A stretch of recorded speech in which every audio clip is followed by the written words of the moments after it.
136. Kenosis, Law, and Holiness.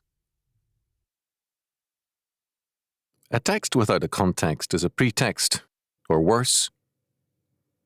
Clearly, this is true of the often cited words, "Resist not evil," Matthew chapter 5, verse 39. The context is the Sermon on the Mount. Our Lord speaks concerning the true meaning of the law. He has not come to destroy it, but to put it into force. Matthew chapter 5, verses 17 to 20. He corrects the Pharisaic perversions of the law in Matthew chapter 5, verses 21 to 37, and continues to do so in verse 38 following. Commenting on Exodus chapter 21, verses 23 to 25. We cannot understand "resist not evil" apart from this context, nor can we understand the verses which follow, Matthew chapter 5, verses 40 to 48, except in terms of this same context. Thus, we have first a commentary on Exodus chapter 21, verses 23 to 25, which, like the preceding comments, Matthew chapter 5, verses 16 to 37, upholds the full letter of the law and requires obedience from the heart. It is not enough to avoid physical adultery. Our heart and mind must be free from adulterous thinking. To refrain from murder while harbouring murderous hatred is a violation of the law, and so on.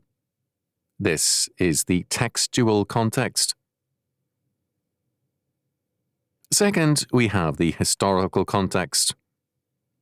Judea was moving towards the total war against Rome, which subsequently destroyed the people and the land.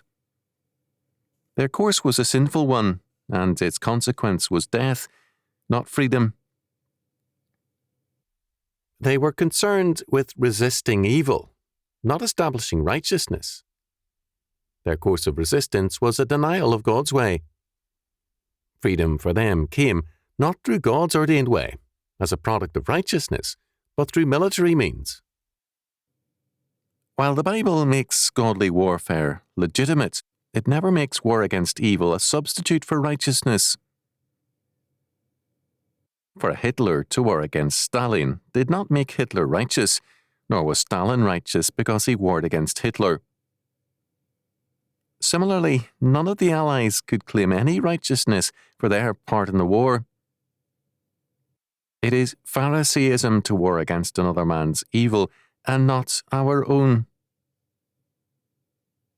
A selective war against evil is itself evil and Pharisaism. True and total war against evil begins, for the redeemed man, who alone can wage it, with the full application of God's law. What we have here, thus, is not pacifism, but the requirement of holy war, beginning with the application of God's law to all of society, first of all to our hearts and minds, and then the steady conquest through God's ordained ways. There is much more to these verses, but the beginning of their understanding is an awareness of the textual and historical contexts. In the history of the Church, however, these verses and others have been read in a non-biblical context, in the context of Platonic thought. Their impact, in this sense, is clearly seen in our time. To illustrate, one of the most influential of all 19th century British preachers was a man married to the daughter of a notable man whose life was no better than a whore. Night after night, he searched for her in the streets where she picked up men voraciously, and having found her, tenderly took her home, cleaned her up, and put her to bed. For this, he was widely regarded as eminently Christian and saintly. When I was younger, and before psychiatric ideas made such behaviour less saintly, this preacher and his treatment of his whorish wife made for choice sermonic illustrations for evangelicals, Calvinists, and modernists. He was seen as an example of true love. Such antinomianism rests not only on a contempt for God's law, but on Platonism and Neoplatonism. This British churchman was a student of Plato, and his modern admirers are equally Platonic in their ideas, if more ignorant of their sources. What is the source of such an abomination? Why did it never occur to the British churchman or to his admirers that the whorish wife deserved to die and that she should have been cast out? Why this surrender to evil? Matthew chapter 5 verses 39 following deals with compulsory service by a conqueror. The modern interpretation means the surrender by rulers to the ruled and to evil, a faith basic to modern politics. The roots of this perspective are deep in Neoplatonism and also in various other non-Christian beliefs. In their modern form, they are summed up in the doctrine of Kenosis, an ugly blight in church history. The Kenosis doctrine, in its more radical forms, holds that God the Son emptied himself of his divinity in order to become man, or functioned in virtual abdication of his deity for the duration of his earthly stay. This is followed by the belief that the true Christian likewise empties himself of power and authority to emulate the kenotic Christ in a pacifistic rule towards all men. This doctrine, with respect to Christ, has a defective view of the incarnation. Somehow God is not fully God in the union, and man also is an emptied man, devoid of the dominion aspect of his image. The doctrine of Kenosis has been strongest in Russian Orthodox and Lutheran circles, but it has spread far and wide throughout Christendom. This idea seeks its biblical validation, chiefly in Philippians chapter 2, verses 6 to 8, which speaks of Christ's incarnation. Very early, the Gnostics made use of this text for their purposes, as did the Docetists. However, what Paul says in Philippians chapter 2, verses 6 to 8, is simply that God the Son left the glory of heaven for the burden of his calling in a literal incarnation. When our Lord speaks of himself and his followers becoming servants one to another, he does not call for a divestiture of all power, but the use of power and authority responsibly and for the service of his kingdom rather than self-glorification. Kenotic theory and spirituality places a radically alien view on these texts. It calls for a flight from power, authority in the world, rather than their godly use. Kenotic theory and spirituality are radically antinomian and implicitly ascetic. As a result, we have the widespread idea that we are to allow evil to prevail. A godly husband or a godly wife is required by the Kenotics to submit to every evil and degradation as though such submission were sanctification. But sanctification or holiness, for the two words are the same, is growth in righteousness or justice. In the application of and faithfulness to God's law. God's law does not ask us ever to live with adultery and serve it as an act of holiness. It is blasphemy to hold so. It regards condoning rebellion and lawlessness as itself a form of rebellion and lawlessness against God. The British churchman was more evil than his wife. She had one goal: to satisfy her lust.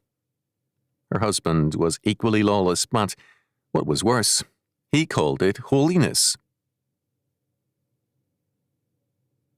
Kenosis is in some respects at the opposite end of the spectrum from Pharisaism, but at heart it's the same doctrine in that it substitutes man's way for God's way, and man made laws for God's law, and in both cases the end product is called the way of holiness.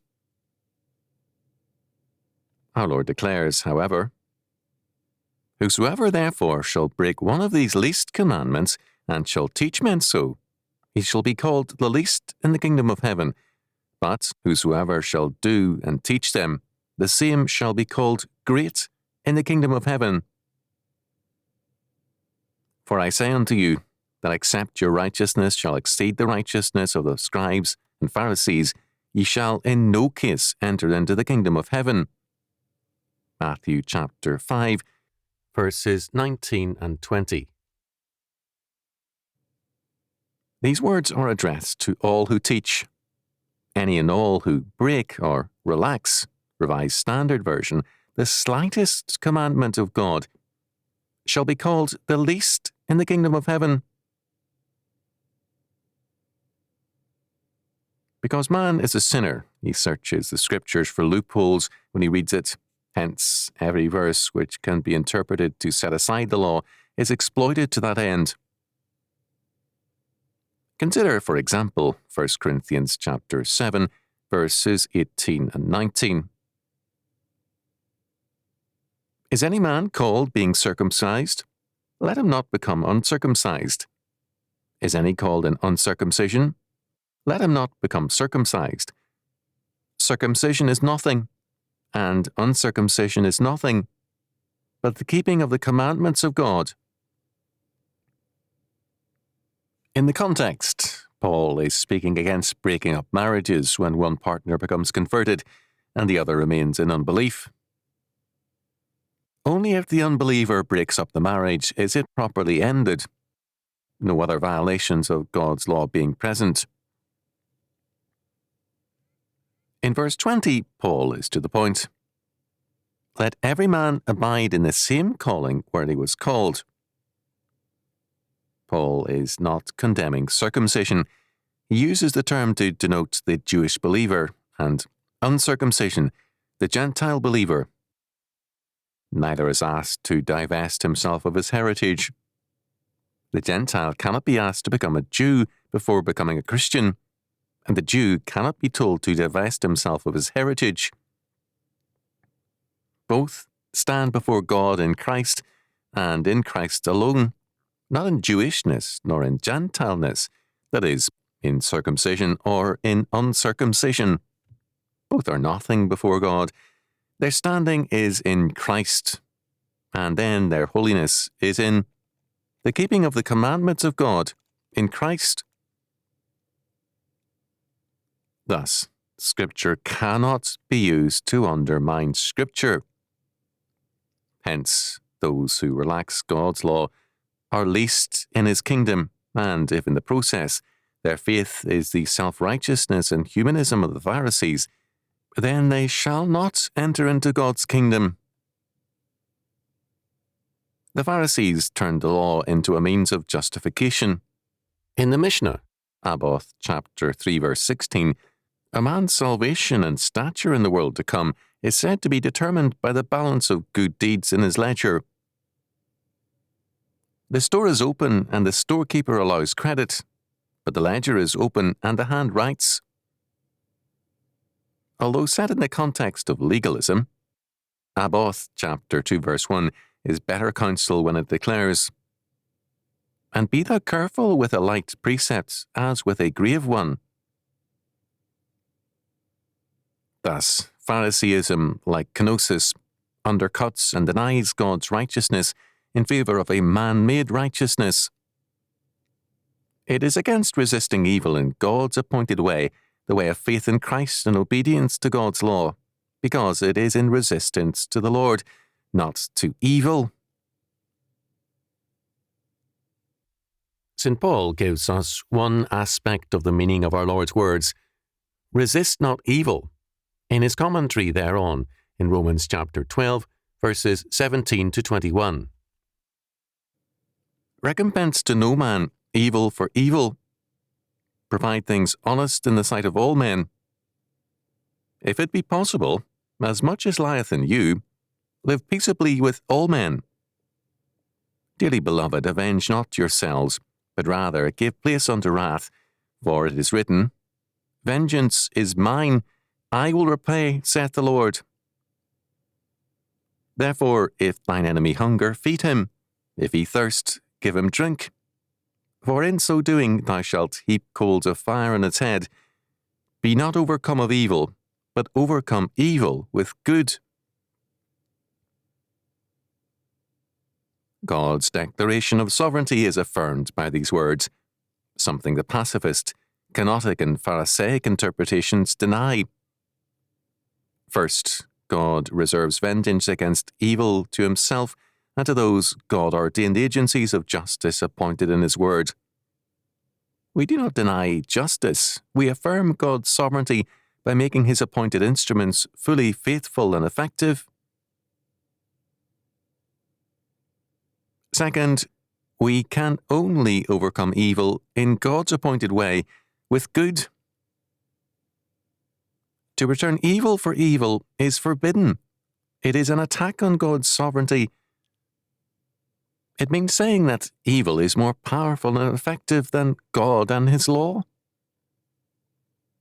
Third, to return good for evil means, socially, to enforce God's justice in and through the courts, and personally, to be honest in all relationships to men, to manifest grace and charity towards our enemies, and to live as peacefully as is possible. This is not kenosis. It is the righteousness of God manifested in our lives. Faith means the application of our knowledge of and reliance on God and his word. It is righteousness in action, God's power and word manifested in and through us. Kenosis regards holiness as a surrender to evil, as pacifism, inaction, and withdrawal, and faith is seen as a mere assent to concepts. It is not a theology of incarnation. As the Word of God, God the Son became flesh, so his law word for us must become flesh in our lives. We must become God's ambassadors, workers, priests, prophets, and kings on earth, manifesting, incarnating, and setting forth God's sovereign purpose. His creation mandate, his law, and his calling in all our being. This is holiness.